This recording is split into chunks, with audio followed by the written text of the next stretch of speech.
स्वामी विवेकानंद जी ने ये बात कहा था, ये दुनिया सबसे पहले हर अच्छी बात का मजाक उड़ाती है, फिर उसके बाद उसका विरोध करती है और आखिरी में जाकर के उसे अपना लेती है। नमस्ते दोस्तों, मैं मन किशोर कुमार।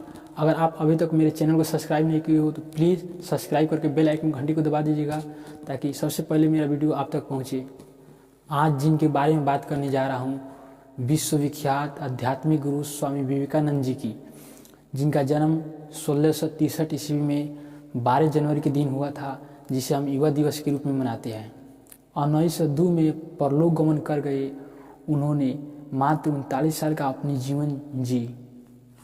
इन्होंने मात्र 39 साल की जीवन यात्रा में इस दुनिया और देश के लिए इतने अच्छे और शानदार विचार दिए हैं। अगर आप इनमें से एक को भी अपने जीवन में अपना लेते हैं तो शायद आपकी ज़िंदगी हमेशा के लिए बदल जाएगी।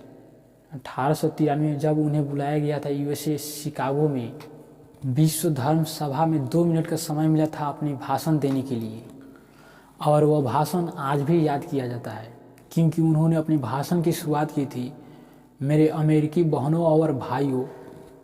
जो इस शुरुआत की पंक्ति थी, जो इस शुरुआत के शब्द थे, उन्होंने हर किसी का दिल जीत लिया।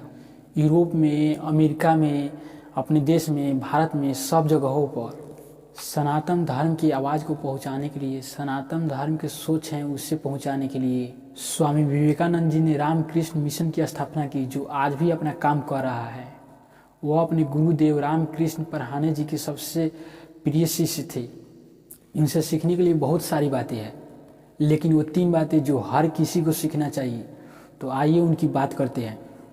स्वामी विवेकानंद जी से सीखने वाली सबसे बड़ी बात यह है कि सभी इंसान के अंदर दया भाव का होना चाहिए, एक दूसरे की सहानुभूति होना चाहिए।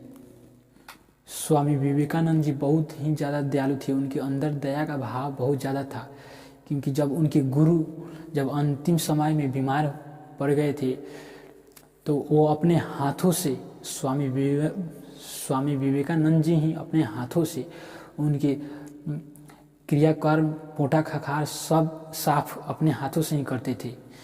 इसीलिए कहा जाता है कि दया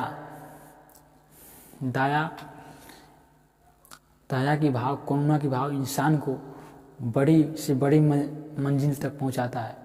इसलिए आप इंसान हैं तो आपके अंदर दया का भाव नहीं है तो आप इंसान नहीं, बेकार है।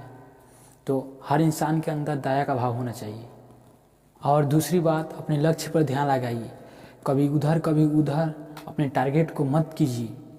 कभी उधर कभी उधर, कभी दूसरा टारगेट, कभी तीसरा टारगेट बनाने लगते हैं। ऐसा मत कीजिए, क्योंकि ऐसे में अपने लक्ष्य को प्राप्त करने में बहुत ज़्यादा समय लगेगा। इसलिए आप एक ही लक्ष्य पर टारगेट रखिए, आप एक ही लक्ष्य पर फोकस रखिए, जिससे आप अपने लक्ष्य को बहुत जल्द और बड़ी आसानी से प्राप्त कर सकते हैं। आपकी बहुत कम कठिनाइयों का सामना करना पड़ेगा अगर आप एक ही लक्ष्य का टारगेट बनाए रहेंगे तो। और तीसरा सीख, ये मालूम है, हो सकता है आप कहेंगे कि ये मालूम है, इसमें क्या सीखना है, लेकिन आज के ज़माने को देखते हुए हम इस सबसे बड़ी मानते हैं, क्योंकि तीसरा सीख है, नारी का सम्मान करना चाहिए, नारी का आदर करना चाहिए। जब तक हम नारी का आदर नहीं करेंगे, जब तक हम इस दुनिया में सुखी से नहीं रह पाएंगे, क्योंकि नारी के कारण ही आज हम इस दुनिया में हैं और हमारा अस्तित्व है।